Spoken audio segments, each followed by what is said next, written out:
Sa pagpapatuloy ng ating istorya, pinilit ni Kafka na tumayo at nakumbinsi naman niya ang mga nasa operation room na huwag buksan ang kanyang remote shield. Sa sobrang tuwa ay napaubo siya at kinausap niya si Ichikawa na magpatuloy na siya at huwag nang mag-alala sa kanya. Sumagot naman ito na susuportahan niya siya at gawin nila ang kanilang makakaya. Bumalik sa alaala ni Kafka kung paano siya nito binalikan at prinoktektahan sa halimaw. Ngumiti ito at inabot ang kanyang kamay dito. Pagkatapos ay makikita natin na tumatakbo si Ichikawa pasan-pasan si Kafka.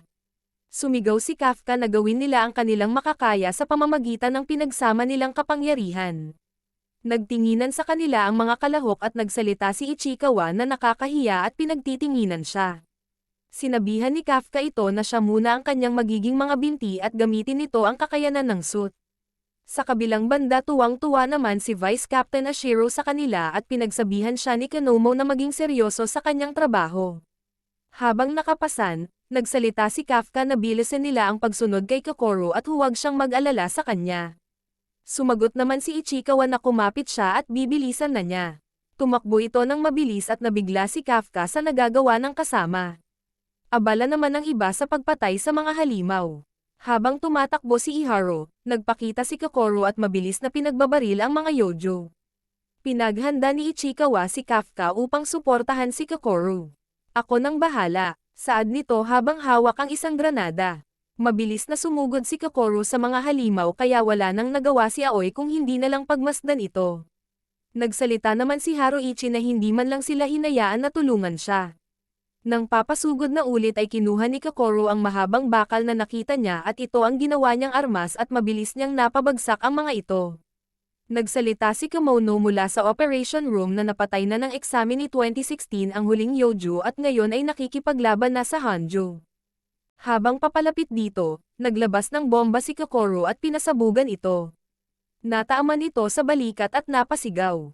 Nang nagwawala sa sakit ang halimaw ay sumulpot ang dalaga at nagpwesto sa bunganga nito. Kinalabit nito ang kanyang baril at unti-unting lumobo ang katawan ng Hanjo. Pagkababa niya ay makikita natin ang sabay na pagbagsak ng kalaban.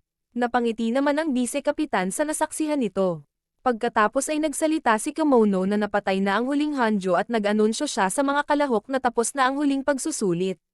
Pagkarinig nila dito ay nagulat ang magkaibigan at napasigaw na lang si Kafka na ang bilis naman tinapos ni Kokoro ang pagsusulit at napahiga na lang sila sa lupa na wala man lang nagawa.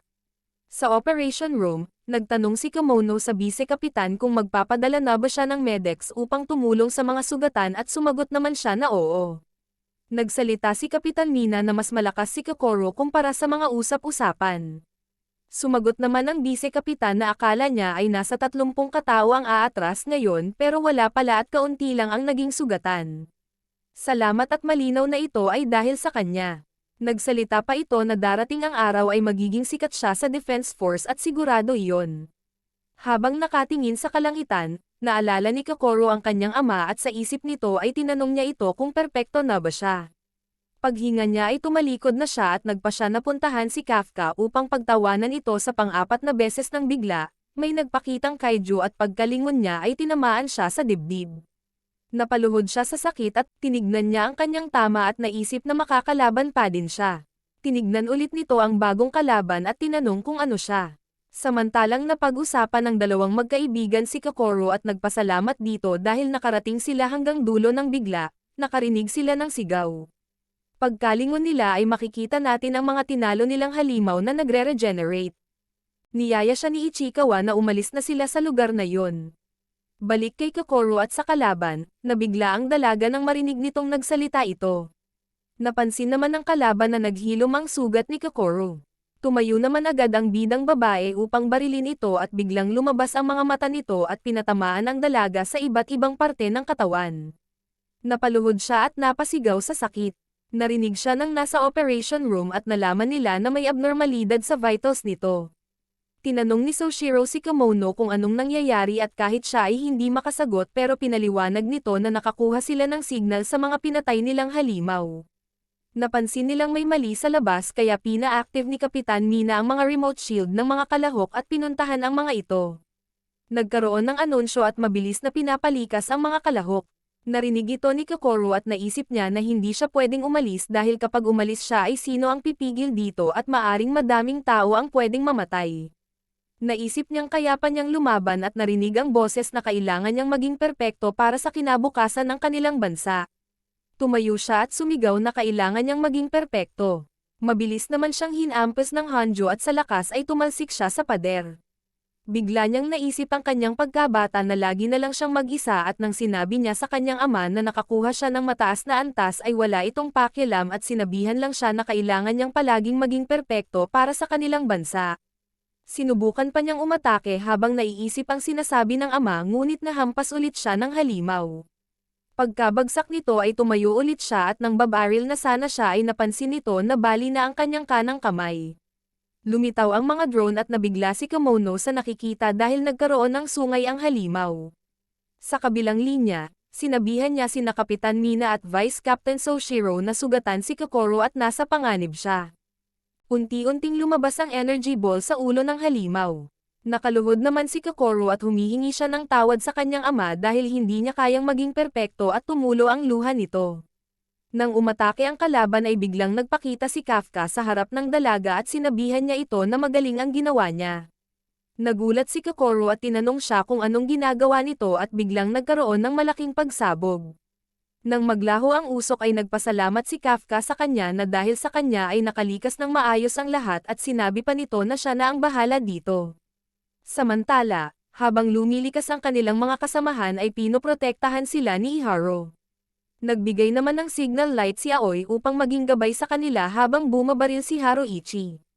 Hinanap naman ni Ichikawa si Kafka nang bigla itong nawala sa kanyang paningin. Nag-aalala siya na baka bigla siyang mag-transform at mapatay siya dito. Balik sa ating bida, nagtanong si Kokoro kung ano siya. Lumingon si Kafka at mabilis na lumapit dito. Lumuhad siya sa kanyang harapan at napasigaw siya sa takot. Nakiusap si Kafka sa kanya na huwag niyang sasabihin sa Defense Force ang kanyang sikreto. Nang umatake ulit ang kalaban ay hinampes niya lang ito sa kanyang kamay at tumalsik sa ibang direksyon. Nagsalita si Kafka na magpapaliwanag siya ngunit kailangan niya muna ng ilang segundo para talunin ang kalaban at magpahinga muna siya. Napansin ni Kemono na may nasasagap siyang isang bagong malakas na energy source at sinabi sa mga kasamahan nila na malapit lang ito sa Hanjo at maaring kaiju ulit ito. Tinanong ni Mina kung nakikita ba niya ito ngunit sumagot siya na hindi niya makita ito dahil sa malakas na pagsabog.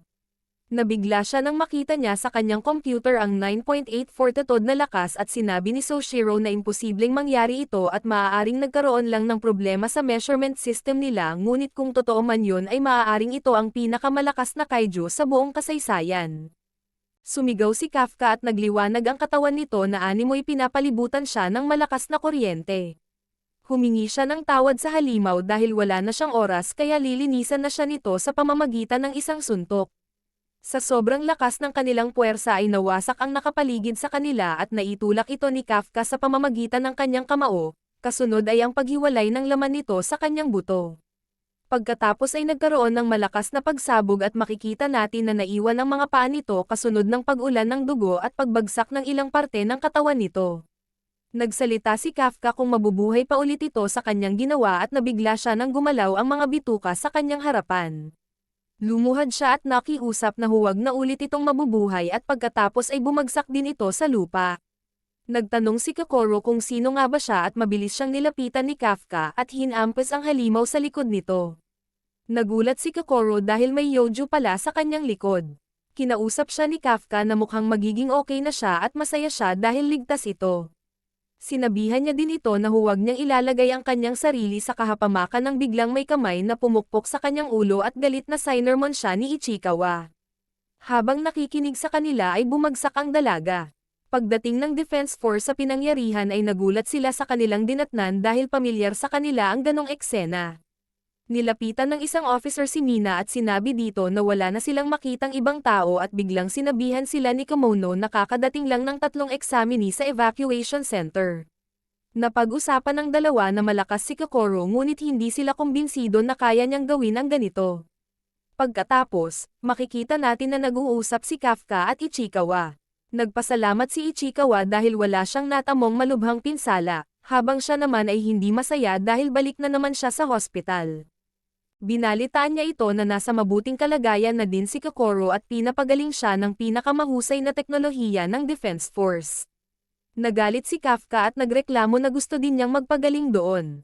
Sumagot naman si Ichikawa na nagkaroon lamang siya ng ilang pinsala. Lumingon siya at nagsalita na ang ibig sabihin ng paghabol sa iyong mga pangarap ay palaging mayroong isang tao na binubugbog ka sa bagay na pinakamahalaga sa iyo. At nagpasalamat siya dito dahil lagi siyang tinutulungan nito at pinapalakas ang loob niya. Nagpakita si Kapitan Mina at nagpasalamat sa pagligtas nila kay Kokoro at tumalikod na ito. Kakausapin na sana niya ito ngunit pinigilan niya ang kanyang sarili at nagpa siya na kakausapin na niya lang ito pag naging defense officer na siya. Samantalang makikita natin si Kokoro na napagising mula sa loob ng kapsul. Akala nito ay ang ama niya ang kanyang naaaninag at pinigilan siyang bumangon. Pagbangon niya ay nakita niya si Vice Kapitan Soshiro. Nagpasalamat ito sa kanyang pagtalo sa Hanju. Bumaba ang tingin nito at tinanong kung hindi ba ganun ang nangyari. Naalala nito si Kafka at sumagot na siya ang tumalo dito. Mula sa isang palikuran, makikita natin ang Kaijo na nagpakita kay Kikuro at nabigla siya sa balita na walang namatay sa kanyang ginawa at biglang nagring ang kanyang telepono. Tinawag siya ng isang lalaki at sinabing nag-aalala sila dahil bigla siyang nawala. Nagbago ang anyo nito sa isang tao at sinabing pabalik na siya. Makikita natin ang monster sweeper na naghihintay sa kanya at kinausap siya ng mga ito na pinag-alala niya sila at sumunod siya sa kanila at dito nagtatapos ang ating episode 4.